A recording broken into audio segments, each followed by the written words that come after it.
Ya, selamat siang Solo Thruster dimanapun Anda berada. Akhir-akhir ini Indonesia sedang disibukkan dengan sebuah isu kesehatan tentang merebaknya COVID-19 atau lebih familiar kita kenal dengan virus corona. Iya, data terakhir yang kami miliki, virus ini sudah menjangkit positif 117 orang di Indonesia ini. Dan terakhir juga Solo, beberapa waktu hari kemarin, hari Sabtu, sudah ditetapkan KLB oleh pemerintah kota, ini Pak Wali Kota. Sebenarnya seberapa ngeri virus ini, sehingga informasi yang beredar, masyarakat banyak sekali yang panik. Kematian terjadi di berbagai sektor, bahkan di pusat perbelanjaan, tempat-tempat berkumpulnya orang, semua kegiatan dibatalkan hanya demi supaya virus ini tidak menyebar. Baik, di ruang redaksi solotrust.com telah hadir dua narasumber, yaitu beliau dari Ikatan Dokter Indonesia Sukoharjo. Betul, yang pertama Ketua IDI Sukoharjo, Dr. Iskandar. Iya, yang kedua ada Ibu Heni, Dr. Heni. Beliau adalah Sekretaris IDI Sukoharjo.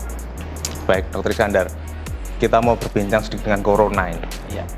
Sebenarnya corona ini kok begitu mengkhawatirkan.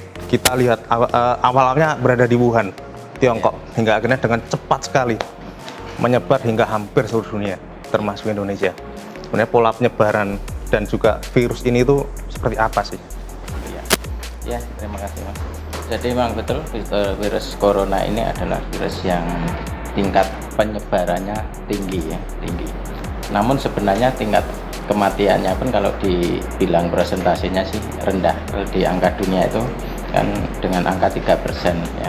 Kalau di Indonesia sementara ini kemarin ya antara 4 sampai 5%. Dan sebenarnya rendah. Tapi memang tingkat penyebarannya tinggi. Karena apa? Karena virus ini memang mudah sekali menular, terutama lewat droplet. Jadi droplet itu adalah semacam cairan ludah ya, ketika kita berbicara, ketika kita bersin, batuk, itu pasti ada partikel ludah kita yang keluar. Nah, virus itu memang hidup di situ, kemudian droplet ini keluar. Nah, nanti droplet ini akan turun ke bawah dan menempel di tempat-tempat yang umum ya, ada di meja, mungkin ada di bed, mungkin itu ada di tangan kita, mungkin ada di muka kita ketika kita dekat dengan seorang yang terinfeksi seperti itu, dan ini mudah sekali menularkan yang lain. Nah, makanya memang ini salah satu caranya memang kemarin itu, makanya kenapa ada semacam meliburkan selama 14 hari ya, karena virus ini masa inkubasinya kan 14 hari. 14 hari, sehingga diharapkan 14 hari ini nanti akan, kalau memang itu terinfeksi, itu akan ketahuan. Maka untuk menghindari itu ya selama 14 hari ini menghindari bepergian jauh, ketemu dengan orang-orang banyak, menghindari pertemuan dan sebagainya itu. Baik, saya menarik dengan virus yang dia bisa menempel dimanapun. Ketika virus itu sudah menempel, kita kan tidak tahu, sesuatu yang tidak terlihat kasat mata nih Dok. Bagaimana ketika virus itu sudah menempel, itu apakah di situ dia akan bertahan, atau dengan faktor apa dia akan bisa mati sendiri? Jadi virus ini kalau dalam kondisi suhu dingin itu bisa bertahan lebih lama, bisa 12 jam. 12 jam. Ya. Di Indonesia ini kan iklim tropis, sebenarnya mungkin kurang dari itu, mungkin bertahan 9 jam ya, dengan kondisi yang suhunya adalah suhu normal. Dan itu sebenarnya nanti mati sendiri dengan 9 sampai 12 jam seperti itu ya. Namun hal ini mungkin karena perilaku kita mungkin yang kurang bagus, sehingga mungkin ini belum sampai mati itu virusnya, itu sudah terpapar, kesenggol, menular dulu ya, kemudian tersebar akhirnya. Kemudian terutama memang itu di tempat yang paling riskan itu sebenarnya di gagang pintu, itu kan semua orang pegangan ya, pegangan. Dan ini kita harus menganggap semuanya itu, menganggap bahwa tangan kita itu mengandung virus ya. Meskipun Tidak, tapi kita harus beranggapan seperti itu supaya apa? Supaya kita itu waspada ketika buka pintu ya sebaiknya Dengan siku. kan gitu. Bersalaman pun pakai siku. Ya, salaman kan sekarang Oh, begini. gitu. Ya, kemudian antar orang itu sebenarnya minimal ya 1 meter gitu. Oke. Kita. Dokter Heni, kalau kita melihat di Sukoharjo lah, Solo sudah KLP, sementara Sukoharjo sejauh ini dan jangan sampai juga ditemukan baik suspek atau bahkan sampai yang positif. Kalau melihat Sukoharjo sendiri, sejauh ini cukup terpengaruh nggak sih dengan kondisi di Solo? Sebenarnya kalau Sukoharjo sendiri sampai saat ini kita masih kondusif gitu ya, untuk kondusif. Artinya meskipun kabar seperti ini, Sukoharjo sampai saat ini Bupati Sukoharjo pun sudah mulai mengeluarkan edaran-edaran agar kita tetap waspada meskipun aktivitas rutin sehari-hari masih seperti biasa. Seperti biasa, sampai ya. ini tadi kami lihat masih seperti biasa. Cuman di setiap instansi memang sudah mulai mematuhi protokol-protokol yang ditetapkan oleh pemerintah bahwa kita harus mulai protek pada diri kita sendiri, terutama dengan memakai masker, pelindung diri, kemudian di tempat-tempat umum sudah mulai disediakan hand sanitizer, kemudian alat pengukur suhu tubuh seperti tadi di bank, di kantor-kantor, hotel itu sudah mulai ada proteksi untuk sekiranya mendeteksi ada tidaknya seseorang yang mulai menunjukkan gejala dan sebagainya. Tapi intinya juga Sukoharjo sebenarnya sudah siap kalau ketika kondisi terburuk. Insya Allah siap, karena siap. kami koordinasi dari semua pihak, dari Pemda, Dinas Kesehatan, kemudian organisasi profesi, semuanya sampai saat ini sudah mulai dikoordinasikan untuk menghadapi hal kondisi buruk terburuk itu. Kembali ke Dokter Chandra. Di luar sana banyak informasi bahwa empon-empon itu bisa mengatasi. Bahkan sekarang saya dapat informasi tadi pagi, itu harga sudah naik semua, Dok. Jahe, serai, kencur. Itu bahkan ada yang berapa? Sampai 100.000 atau berapa? Tadi saya dapat informasi. Apakah benar sih empon-empon itu bisa mencegah tertularnya? Jadi kita kembali ke basic ya, dasar teori bahwa virus itu sebenarnya itu bermanifestasi ke seseorang. Misalnya seseorang kena virus itu, dia akan sakit atau tidak itu kan tergantung daya tahan tubuh ya.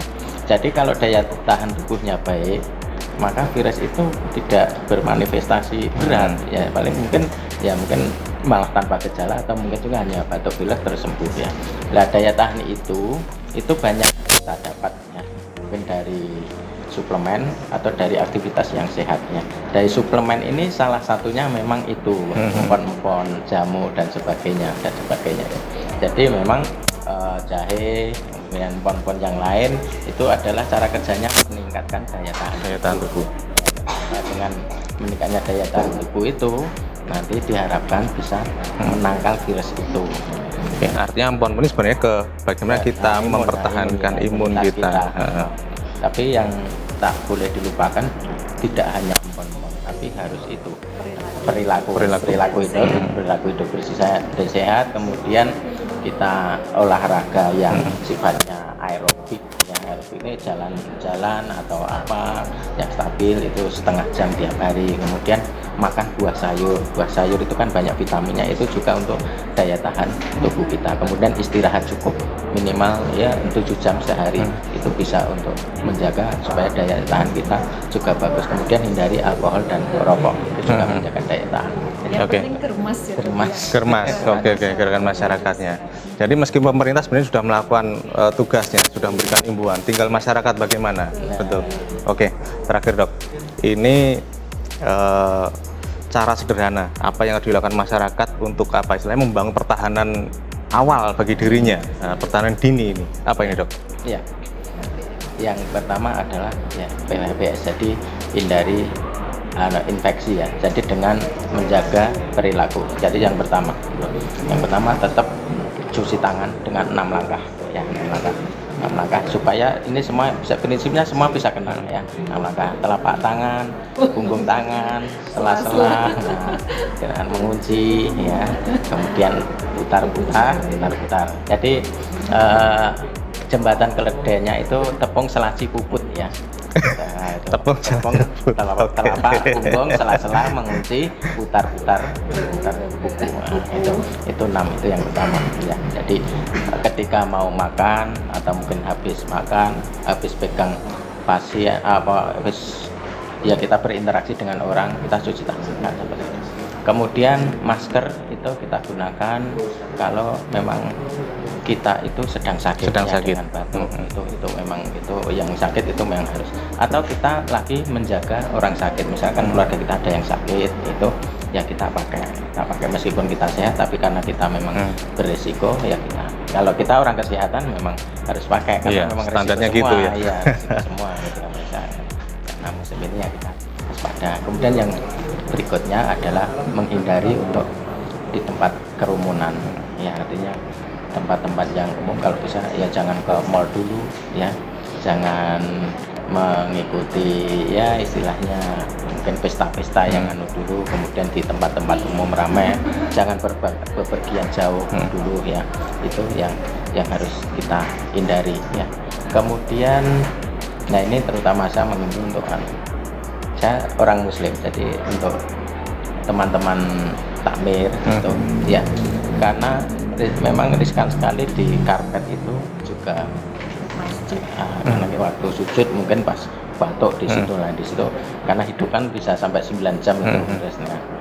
Apabila tidak punya penyedot debu ya mending karpet digulung dulu dan dia dipel tiap hari ya, lebih baik 2 kali sehari, kalau dia ya sehari sekali. Dengan pel yang itu sudah membunuh kuman dengan sabun dengan baik dan itu membunuh kuman. Jadi diharapkan jamaah mungkin bawa sajadah sendiri aja dulu demi keamanan. Ya, untuk apa itu, untuk teman-teman dari ya jamaah masjid yang sering ya berjamaah, memang kita juga harus melindungi diri ya. Kemudian yang berikutnya adalah daya tahan itu dulu harus dijaga dengan olahraga cukup, tidur cukup, makan buah sayur ya, cukup, dan hindari stres, hindari alkohol, perokok.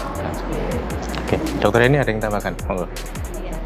Mungkin berkaitan dengan yang tadi disebutkan Dr. Iskandar libur 14 hari itu istilahnya sebenarnya intinya adalah untuk memutus rantai penularan. Jadi diharapkan jangan libur 14 hari terus liburan ya. Jadi kita manfaatkan 14 hari itu untuk isolasi mandiri, terutama untuk siswa-siswa gitu. Jadi untuk karena tadi virus itu akan masa inkubasinya sama itu. Jadi untuk menghindari jika sewaktu kita terpapar dengan orang sakit dalam masa 14 hari ini kita bisa observasi. Manakala dia ada menimbulkan gejala atau tidak. Kalau dalam 14 hari ini dia tidak menimbulkan gejala, insya Allah aman. Oke, jadi kita sama-sama. Jadi ini adalah gerakan bersama, nggak cuma dari pemerintah, nggak cuma dari dinas kesehatan ataupun ID, tapi semua masyarakat harus berperan. Jadi 14 hari ini gunakan waktu sebaiknya untuk mengisolasi diri. Jangan liburan, jangan justru berkumpul dengan banyak orang. Kita puasa dulu 14 hari ini, iya. Kita banyak mengisolasi diri demi supaya Indonesia ini segera terbebas dari virus corona. Baik, terima kasih Dr. Iskandar dan Dr. Heni sudah hadir di ruang redaksi sloteras.com memberikan informasi dan pencerahan kepada masyarakat. Semoga dialog kita hari ini akan membawa pengetahuan baru bagi masyarakat bagaimana menghadapi virus corona ini. Tetap di sloteras.com.